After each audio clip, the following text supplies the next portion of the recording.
Hello friends, आज का मेरा टॉपिक है भिन्न एवं परमीय संख्या में अंतर। इस वीडियो में हम देखेंगे कि भिन्न और परमीय संख्या में क्या अंतर है। बेसिक सा डिफरेंस है जिसे पता होना चाहिए कि भिन्न और परमीय संख्या में क्या अंतर है। अक्सर सवाल लोग पूछ लेते हैं कि भिन्न और परमीय संख्या में क्या अंतर है। इसी अंतरों को आज हम जानेंगे। तो जानने से पहले हम देखते हैं कि इसका बेसिक डिफिनेशन क्या होता है। कहता है कि भिन्न ए बाई बी के रूप में कोई भी संख्या होती है जहां ए और बी दोनों पूर्ण संख्या होती हैं और B is not equal to zero होता है। सिंपल सा कि जहाँ पे बी होगा वहाँ पे जीरो नहीं होगा। ठीक है, ये कह रहा है यहाँ पे। और क्या कह रहा है कि जो भिन्न है वो ए बाई बी के रूप में कोई भी संख्या हो सकती हैं। ए बाई बी के रूप में कोई भी संख्या हो सकती हैं जहाँ पे बोल रहा है कि B is not equal to zero, यानी कि बी की जगह पर जीरो नहीं होना चाहिए, बाकी कुछ भी हो सकता है। बाकी क्या हो सकता है? तो बाकी कह रहा है कि कोई भी पूर्ण संख्या होना चाहिए। आप पूर्ण संख्या किसको कहते हैं? तो पूर्ण संख्या मतलब होता है 0, 1, 2, 3, 4, 5। इसी तरीके से हम अनंत संख्याओं तो लिख सकते हैं। तो ये सभी संख्याएं क्या हैं? पूर्ण संख्याएं, होल नंबर है। तो होल नंबर को हम रख सकते हैं कहाँ पे? ए और बी के जगह पर। लेकिन बी के जगह पर हम सिर्फ जीरो नहीं रख सकते हैं। बात समझ में आया? तो बस सिंपल सा डिफिनेशन है कि भिन्न जो होता है वो ए बाय बी के रूप में कोई भी संख्या होती हैं जहां ए और बी दोनों क्या होंगे? पूर्ण संख्या होंगे। लेकिन बस ध्यान रखना है कि बी के जगह पर सिर्फ जीरो आप नहीं रख सकते हो। बी के अलावा कुछ भी रख सकते हैं, 1, 1, 2, 3, 4, 5, 6 कुछ भी रख सकते हैं। ठीक है, तो ऐसी सारी संख्या जो बनेगी वो सभी भिन्न कहलाएगा। ठीक है, अब अगला डिफिनेशन में लिखा है कि दूसरी ओर एक परिमेय संख्या वह संख्या होती है जो पी बाई क्यू के रूप में, पी और क्यू के रूप में होती हैं जहां पी और क्यू दोनों पूर्णांक होते हैं और Q is not equal to zero होता है।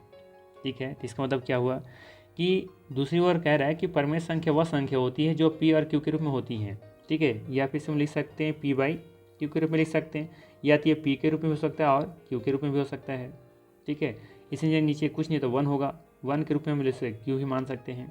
ठीक है, तो यहाँ पे पी बाई क्यू के रूप में होती हैं जहाँ पी और क्यू दोनों पूर्णांक हैं। अब ये समझना है कि ये पूर्णांक क्या कह रहा है। यहाँ पे पूर्ण बोला था और यहाँ पे पूर्णांक बोला था। तो पूर्णांक का मतलब ये हुआ कि यहाँ पे हम लोग क्या कर सकते हैं, पूर्णांक किसे कहते हैं पहले ये जानते हैं कि पूर्णांक किसे कहते हैं। पूर्णांक का मतलब होता है कि जितने भी धनात्मक संख्या होती हैं, धनात्मक अर्थात एक से लेकर के अनंत तक, और ऋणात्मक अर्थात -1, -2, -3, ये सभी संख्याएं ऋणात्मक कहलाती हैं और 1, 2, 3 जो है वो धनात्मक कहलाती हैं। और साथ ही साथ इसमें अगर जीरो को भी ऐड कर दें तो इन सभी संख्याओं को मिलने पर क्या बनता है? पूर्णांक बनता है। अर्थात हम कह सकते हैं कि पी और क्यू क्या हो सकता है? ऋणात्मक भी हो सकता है और धनात्मक भी हो सकता है। ठीक है, अर्थात हम कह सकते हैं कि -7 और यहाँ पे ले लें -8, तो ये भी क्या है? एक हमारा पूर्णांक है। ठीक है, जो कि एक परमीय संख्या को डिनोट करता है। अब मान लेते हैं +8 ले लेते हैं तो भी हमारा क्या होगा? ये -7/8 हो जाएगा। तो ये भी हमारा क्या एक परमीय संख्या होगा। ठीक है, ये से हम लोग पूर्ण संख्या कह सकते हैं? नहीं कह सकते हैं। माफ़ कीजिएगा, पूर्ण संख्या नहीं, मतलब भिन्न नहीं कह सकते हैं। क्यों नहीं कह सकते? क्योंकि यहाँ पे कहा है कि भिन्न संख्या होने के लिए ए बाई बी के रूप में होना तो चाहिए। तो ठीक है, ए और बी के रूप में है, लेकिन दोनों क्या होना चाहिए? ए और बी दोनों पूर्ण संख्या होना चाहिए। यहाँ पे देखेंगे कि 7 जो है वो पूर्ण संख्या नहीं है। हाँ, बी है लेकिन ए नहीं है, जबकि कह रहा है कि ए और बी दोनों वहाँ पे क्या होना चाहिए? पूर्ण संख्या होना चाहिए। तो सिंपल से हम समझते हैं अब। ठीक है, जैसे एग्जाम्पल लेते हैं कुछ जैसे 7/8 लिखा हुआ है, फिर 7/8 लिखा हुआ है। ठीक है, एक और एग्जाम्पल लेते हैं, 7 बाई मान लेते हैं -8 लिखे हैं। ठीक है, आप पता करते हैं कि कौन सा इसमें भिन्न है और कौन सा परमीय संख्या है। तो देखिए कह रहा है 7/8, ये क्या भिन्न संख्या है या फिर परमीय संख्या है? तो भिन्न का डिफिनेशन क्या कहता है कि कहता है वहाँ पे कि ए और बी जो है वो दोनों पूर्ण संख्या होना चाहिए। तो ठीक है, ए और बी यहाँ पे देखेंगे कि ये दोनों पूर्ण संख्या है, ये भी पूर्ण है और ये भी पूर्ण है कि नहीं है? तो जब दोनों पूर्ण है तो इसे क्या कह सकते हैं? ये भिन्न कह सकते हैं, ये भिन्न संख्या है। ठीक, अच्छा क्या इसे हम पूर्णांक कह सकते हैं, इसे हम परमीय संख्या कह सकते हैं? तो देखें जरा क्या लिखा है कि यहाँ पे कि दूसरी ओर एक परमीय संख्या वह संख्या होती है जो पी बाई क्यू के रूप में होती हैं जहाँ पी और क्यू दोनों क्या होना चाहिए? पूर्णांक होना चाहिए। तो देखिए दोनों पूर्णांक तो है 7 और 8, ये धनात्मक भी और ऋणात्मक और जीरो को मिला करके क्या बनाता है? पूर्णांक। तो इसमें से धनात्मक में 1, 2, 3 भी तो आ रहा है। इसमें 7 8 भी आएगा, तो इसका मतलब है ये परमीय संख्या भी है। आई बात समझ में? तो 7/8 जो है वो आपका भिन्न भी होगा और परमीय भी होगा। क्यों होगा? क्योंकि देखेंगे 7 और 8 दोनों, 7 और 8 यहाँ पे दोनों जो है ए और बी वो पूर्ण संख्या है और पूर्णांक भी है, तो इस हिसाब से देखा जाए तो ये भिन्न भी होगा और परमीय भी होगा। वहीं बात करें 7/8 के बारे में, तो ये क्या भिन्न होगा? नहीं होगा। क्यों नहीं होगा? क्योंकि -7 क्या है यहाँ पे ये पूर्ण संख्या है, माफ कीजिएगा पूर्णांक है, और होना क्या चाहिए था? पूर्ण संख्या। अगर पूर्ण होता तो फिर आगे चेक करते 8 क्या है, 8 भी अगर ये पूर्ण हो जाता तब ये भिन्न हो जाता, लेकिन ये सिर्फ क्या है? ये सिर्फ परमीय संख्या है, इसे हम लोग परमीय संख्या कहेंगे। ठीक है, यहाँ भी देखें ये हमारा, ये हो गया हमारा ए और नीचे है बी, ए और बी यहाँ पे देखेंगे तो ए हमारा क्या है? पूर्ण संख्या है और बी हमारा पूर्णांक है, तो इस हिसाब से कह सकते हैं कि भिन्न नहीं है, ये सिर्फ परमीय संख्या है। क्योंकि परमीय संख्या में कहता है, साफ लिखा है कि बी पी और क्यू के रूप में होना चाहिए, जहाँ पी और क्यू दोनों क्या होना चाहिए? पूर्णांक होना चाहिए।